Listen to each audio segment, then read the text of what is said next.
या तुम भी उन्हीं में से हो जो खुद को आलसी समझता है? और हाँ, मैं भी खुद को आलसी समझता हूँ। तो बात सारी है कि हम दोनों जो है आलसी हैं, और ये बात हम दोनों की नहीं है। और अगर तुम और मैं ध्यान से सोचे तो ह्यूमन बीइंग को डिजाइन ही इसलिए करा गया है कि वो आलसी रहे, क्योंकि जो इंसान है, तुम और मैं, हम बिना किसी कारण के किसी चीज को करते ही नहीं जब तक उसकी जरूरत ना हो, या फिर जब तक तलवार जो है हमारे गले में नहीं अटक जाए। हम जनरली उस काम को करेंगे ही नहीं। जैसे फाइनल डे में ही पेपर के लिए पढ़ाई करना, ऐसे टाइप के लोग हैं हम। और ये एक ह्यूमन कंडीशन का यही नॉर्मल समस्या है। लेकिन ये समस्या जो है आजकल के लोग जैसे तुम और मैं, हमारे बीच ज्यादा है। वेयरएज़ पहले के जो लोग थे, हमारे पापा मम्मी, और उनके में इतनी ज्यादा नहीं थी। जब भी मैं लोगों से बात करता हूँ या फिर पूछता हूँ कि यार तेरे क्लास का जो लड़का था ये तो इतना आगे बढ़ रहा है, ऐसे कर रहा है, तू क्यों नहीं कर पा रहा, ऐसा क्या है जो तेरे को रोक रहा है, तू अभी भी उसी पोजीशन पे क्यों अटका पड़ा है, और वेयरएज़ वो तेरा दोस्त जो है इतना कर गया, ऐसा क्यों? और मोस्ट ऑफ द लोग जो कि मेरे अच्छे दोस्त हैं, मुझे 2-3 गाली देने के बाद कहते हैं कि भाई मैं आलसी हूँ इसलिए। और मुझे ऐसा लगता है कि भाई उसकी ये सोच कि मैं आलसी हूँ,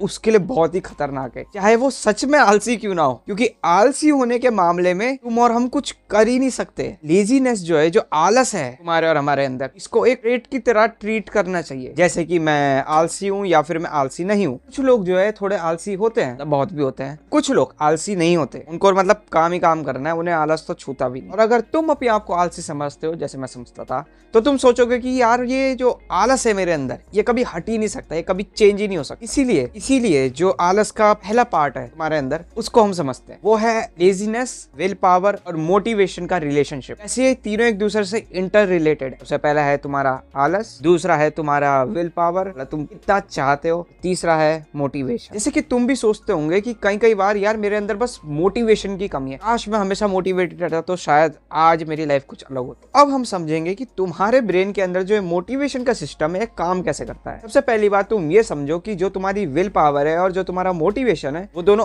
अलग अलग है, कोई एक चीज नहीं है। अगर तुम किसी चीज के लिए मोटिवेटेड हो, उधर तुम्हें विल पावर की जरूरत ही नहीं पड़ती। जरा एक बार इस चीज को रुक के तो सोचो। अगर तुमने पहले से ही भर के फास्ट फूड खा रखा, चाउमीन मोमो पेल रखे हैं, और तुम घर आते हो और मम्मी बोलती है बेटा आज मैंने खाने में पनीर की सब्जी बनाई, मोस्ट ऑफ द लोग या फिर तुम सीधा कहोगे कि मेरा मन नहीं हो, और फिर तुम्हारे घर वाले तुम्हें जोर मारेंगे कि तुम सब्जी खा क्यों नहीं रहे। ऐसी सिचुएशन में भले ही तुम्हें पनीर की सब्जी बहुत पसंद हो, घर वाले पीछे से डंडा मार रहे हो, जो तुम्हारा पेट भरा है तो उसमें नहीं खाओगे। खाने के लिए तुम क्या करोगे? खाने के लिए तुम अपनी विल पावर का इस्तेमाल करोगे, जबरदस्ती खाओगे क्योंकि तुम्हारा पेट फुल है। और ऐसी सिचुएशन में ही तुम्हारी विल पावर का जो इस्तेमाल होगा। और अब मान लो 1 घंटे बाद तुम्हें जो थोड़ी सी भूख लगने लगी, उसके दूसरे घंटे बाद तुम्हें थोड़ी और ज्यादा भूख लगने लगी, और 8 घंटे बाद तुम्हें बहुत ही ज्यादा भूख लगने लगी कि अब भाई मैं कुछ भी दे दो मैं खा लूंगा। सडनली तुम्हें विल पावर की जरूरत नहीं है घर का खाना खाने की। सडनली 8 घंटे बाद जब तुम्हें इतनी भूख लगी कि भाई मुझे घर का कुछ भी दे दो, चाहे आलू की सब्जी हो, चाहे बड़ी की सब्जी हो, कुछ भी दे दो मैं बस खा लूंगा, इधर तुम्हें विल पावर की जरूरत नहीं पड़ेगी। अब इधर तुम्हारी मोटिवेशन पावर ले लेगा, तुम्हें वही आलू बड़ी या बेकार सी सब्जी खाने के लिए मोटिवेशन मिल जाएगा। क्यों? क्योंकि तुम भूखे हो, तुम्हारा जो धीरे धीरे जो है ब्लड का शुगर गिर रहा है और अब तुम्हें खाने के लिए कुछ ना कुछ चाहिए। ऐसी सिचुएशन में भले ही जो कुछ भी बनाओ तुम खा ही लोगे, भले ही वो तुम्हारी मनपसंद की सब्जी हो भी ना, या अपना मन मार के दिन का कुछ बचा कुचा होगा वो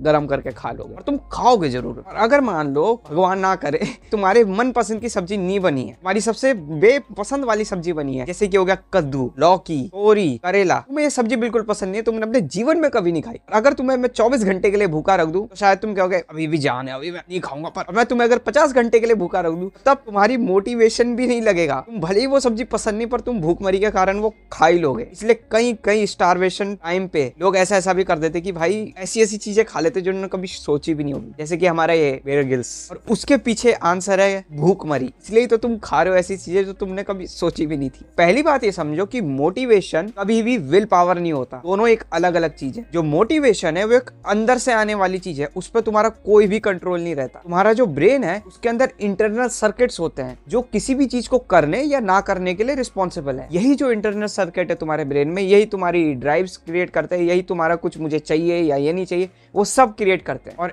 इसी को हम लोग जो है मोटिवेशन कहते हैं। अब मोटिवेशन के बारे में दूसरी इंपॉर्टेंट बात, सिर्फ जो तुम्हारी बायोलॉजिकल ड्राइव्स है जैसे भूख लगना, वो होना ही काफी नहीं होता। तुम्हारा कोई भी बिहेवियर, कोई भी एक्शन तब होगा जब उसकी अवेबिलिटी होगी। अगर वो अवेबिलिटी होगी नहीं, वो चीज होगी नहीं, तो तुम उस बिहेवियर में इंडल्ज होगे ही नहीं। अगर तुम भूखमरी से मर रहे हो और सामने करेला खाए तो तुम खाओगे, पर अगर उस सिचुएशन में जब तुम भूख से मर रहे हो और करेला भी नहीं है तो तुम खाओगे क्या? अगर तुम जो है ज्यादा भूखे नहीं हो फिर भी अगर केला तुम्हारे सामने रखा तो तुम उसे खा सकते हो। मतलब जो तुम्हारा बिहेवियर है, जो तुम्हारा करने का ढंग है, उस पर भी डिपेंड करता है कि वो चीज उस समय है या नहीं। मतलब जो तुम्हारी करने का आदतें हैं या बिहेवियर है वो सिर्फ इस बात पे डिपेंड नहीं करता कि तुम्हारे पे डिजायर है कि नहीं, इस बात पे भी डिपेंड करता है कि उस समय वो चीज वहां पे है या नहीं। मतलब तुम्हारा बिहेवियर अब दो चीजों पे डिपेंड करता है। सबसे पहले एक तो डिजायर जो अंदर से आएगा जैसे बायोलॉजिकल, दूसरा इन्वायरमेंट वो आसपास है भी कि नहीं, अवेलेबिलिटी। और अगर तुम्हें शुरू करना है कि भाई मुझे अच्छा खाना खाना है, तला फलानी खाना, तो सबसे पहला सिंपल स्टेप क्या होगा? तुम्हें अपने आप को आजू बाजू में अच्छा खाना रखना होगा। और अगर तुम्हारे आजू बाजू जंक फूड के पैकेट पड़े होंगे, चॉकलेट वॉकलेट सब पड़ा होगा, तो तुम उसे चूज करोगे एज कम्पेयर टू जो हेल्दी है। और फिर से आते हैं बैक, अगर तुम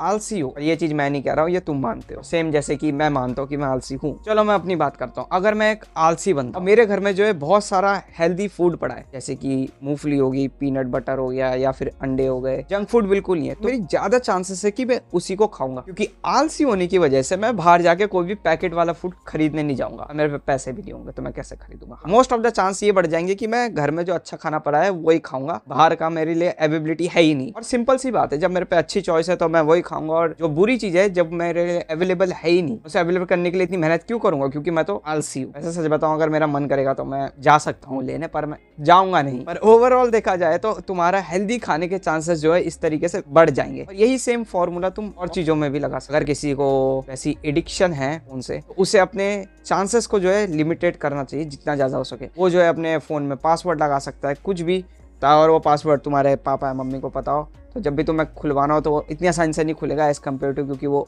बाहर जा रहे हैं। वो जो बिहेवियर तुम रिस्ट्रिक्ट करना चाहिए उसे जितना हो सके ज्यादा लिमिटेड करो, और जो बिहेवियर तुम चाहते हो कि अच्छा, उसे अच्छा से आसान कर दो कि तुम्हें बस करना है। तो इसकी ओवरऑल समरी क्या है? मोटिवेशन इक्वल्स इंटरनल ड्राइव जो तुम्हारे अंदर है, जैसे कि भूख वूख इन सब का, प्लस अवेलेबिलिटी या फिर इन्वायरमेंट। और ये जो बात है ये बहुत ज्यादा लॉजिकल है, पर तब भी इसे लोग पता नहीं क्यों अपने गले से नीचे नहीं उतार पाते। बहुत सारे लोग जो है कहते हैं मुझे काम करना बहुत आसान लगता है, पर जब बाहर से किसी ने दबाव मारा हुआ, जैसे कि मान लो कई कई लोगों के साथ ऐसा होता है, और मेरे साथ भी ऐसा होता है, तुम्हारे साथ भी ऐसा होता होगा, कि कल तुम्हारा मान लो टेस्ट इंग्लिश का है किसी भी चीज, और बस अब एक रात बची है, और एक रात में तुमने इतना पढ़ लिया जो तुम हफ्ते भर से नहीं पढ़ पाए। ऐसा क्यों हुआ? क्योंकि उस समय तुम्हारे ऊपर प्रेशर था कि अगर कल नहीं पढ़ा तो परसों पूरे मार्क्स आएंगे। और वहीं जब नॉर्मल डे के लिए मैं तुम्हें बोलूं कि भाई पढ़ ले, तो तुम कितना पढ़ पाओगे? वो खुद ही पता तुम कितना कम पढ़, बिल्कुल भी नहीं पढ़ पाओगे, क्योंकि तुम्हारे ऊपर प्रेशर हट गया है, इसलिए तुम नहीं पढ़ पाओगे। इससे यही पता चलता है कि तुम्हारा जो मोटिवेशन है सबसे बड़ा पार्ट जो है इन्वायरमेंट है। तुम्हारे आजू बाजू सिचुएशन कैसी है, उसके बेस में ही तुम्हारा मोटिवेशन जज होगा, वो कितना कम है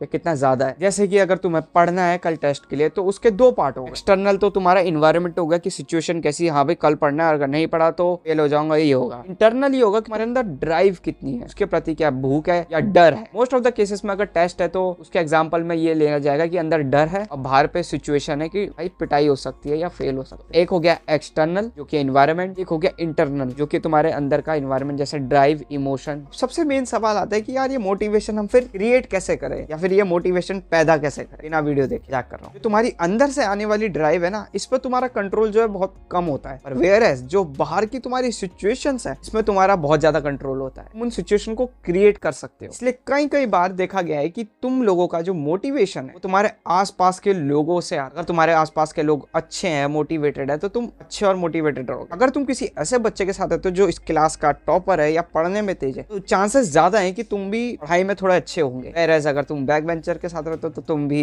बैक बेंचर जैसे। इसलिए कहीं कहीं स्टडी ये कहते हैं कि हमारे आने वाले 5 साल बता देंगे अगर तुम ये बता दो कि तुम अपना सबसे ज्यादा टाइम किन 5 लोगों के साथ बिताते हो। तो ये एक सच बात है। तुम जिन लोगों के साथ टाइम स्पेंड करोगे उन्हीं के हिसाब से तुम्हारा मोटिवेशन जो है शेप लेगा, क्योंकि वही 5 लोग जिनके साथ तुम सबसे ज्यादा टाइम स्पेंड कर रहे हो वो तुम्हारा इन्वायरमेंट बढ़ाते हैं। और मोटिवेशन का सबसे बड़ा हिस्सा एक है इन्वायरमेंट। मोटिवेशन के बारे में सबसे बड़ी चीज कि वो तुम्हारी विल पावर बिल्कुल भी नहीं है। ये जो एक अंदर से आने वाली चीज है, प्लस ये एक बाहर के सिचुएशन या इन्वायरमेंट पे डिपेंड करता है। अब तुम पे और मेरे पे जो है चाबी आ चुकी है। अब हम तुम्हारी जो है आलस की जो है प्रॉब्लम है इसको दूर करते हैं। तुम खुद से पूछो कि तुम्हें आखिर चेंज क्या करना है। तुम्हें सुबह जल्दी उठना है, क्या तुम्हें अपना एक गोल है इसको पूरा करना है, या फिर डेली मुझे टास्क है इनको अचीव करना है, या फिर मुझे डेली जिम जाना है या फिर वर्कआउट करना है। दूसरा, फिर अपने गोल के हिसाब से तुम अपने इन्वायरमेंट को सेट करना है। फॉर एग्जाम्पल अगर तुम जैसे कि अपने सामान लेने जा रहे हो दुकान पे, तो तब जाओ जब तुम्हें भूख कम हो, क्योंकि अगर तुम्हें भूख ज्यादा होगी तो तुम ऐसी ऐसी चीजें खरीद लोगे जो शायद तुम्हें अनहेल्दी फूड की क्वांटिटी में आएगा और तुम्हें नहीं खरीदनी चाहिए थी। तुम सोचते हो कि मुझे ये नहीं खानी चाहिए थी। ऐसे समय में मत जाओ बाजार की जब तुम्हें भूख लगी हो। ऐसे समय में जाओ जो तुम्हारा पेट भरा हो। जब पेट भरा होगा तो दिमाग काम पे रहेगा कि हाँ भाई क्या चीज लेनी है क्या नहीं लेनी। अपना जो हेल्दी फूड है जो तुम समझते हो कि खाना चाहिए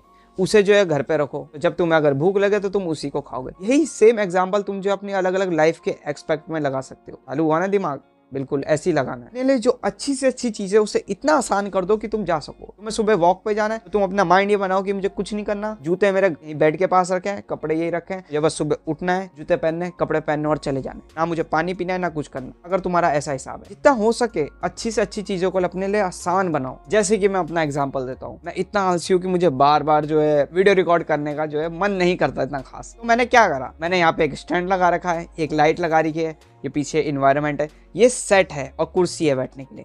मुझे बस कुछ नहीं करना, मुझे अपना फोन लेके आना है, इसमें लगाना है और बैठ के बस वीडियो रिकॉर्ड करनी है। मुझे पता है मैं आलसी हूँ तो मैंने अपने लिए तभी ये चीजें इतनी आसान कर रखी है। ऐसे ही तुम भी अपने लिए चीजें आसान करो, तुम्हारे एसेसिबल में हो, तभी तुम उस एक्शन में जो है बिना किसी विल पावर की जरूरत के कर पाओगे। अपना इन्वायरमेंट ऐसा बना दो कि भाई वो बस गोल को ही सपोर्ट करे। लगा दो अपने दीवारों में भयंकर फोटोज जिनको भी तुम अपना इंस्पिरेशन मानते हो, और जितना तुम ये करोगे उतना ही तुम्हें जो है बेटर रिजल्ट देखने मिलेंगे। अगर तुम कहते हो कि इन्वायरमेंट में दिन भर यार मेरे ये प्रॉब्लम है वो प्रॉब्लम है, कोई मुझे तंग करता है, मैं उन लोगों के साथ टाइम नहीं बिता सकता जिनके साथ मेरा फ्यूचर अच्छा हो, तुम इसका फोन का भी इस्तेमाल कर सकते हो। अगर तुम ऐसे बंदे हो जो बहुत ज्यादा नेगेटिव है, जिसका इन्वायरमेंट नेगेटिव है, या फिर जिसके इन्वायरमेंट में ऐसे लोग हैं जो तुम्हें नेगेटिव कर रहे हैं, उनको अवॉइड करने के लिए तुम इस फोन का इस्तेमाल कर सकते हो। तुम उनकी वीडियो देख सकते हो जो तुम्हें इंस्पिरेशन देते हैं या जो थोड़ी सही बातें करते हैं, और लीड लगाओ अपना, सुनो। तुम उनसे ऑटोमेटिक ही दूर रहोगे। उनसे दूर रह के तुम इससे अपना माइंडसेट जो है बिल्ड कर सकते हो। और जितना ज्यादा तुम ये करोगे उतना ही ज्यादा तुम अपने गोल से रिलेटेड जो है बेटर रिजल्ट्स मिलेंगे। सबसे मजेदार बात तो ये होगी कि तुम्हें अपनी विल पावर लगानी नहीं पड़ेगी, तुम अपने दिमाग को जोर डालना ही नहीं पड़ेगा। तुम ऑटोमेटिक ही उन एक्शनों को कर दोगे जिसके लिए तुम पहले सोच रहे थे मुझे मोटिवेशन चाहिए, मुझे विल पावर चाहिए, मुझे संदीप महेश्वरी चाहिए। नहीं, किसी की जरूरत नहीं पड़ेगी। बस अपने इन्वायरमेंट को ऐसा बना दो, वो तुम्हें करना पड़ेगा। तुम ऑटोमेटिक ही एक्शन लेने लग जाओ, तुम ऑटोमेटिक ही फिर सक्सेस भी अचीव कर लोगे बिना विल पावर के।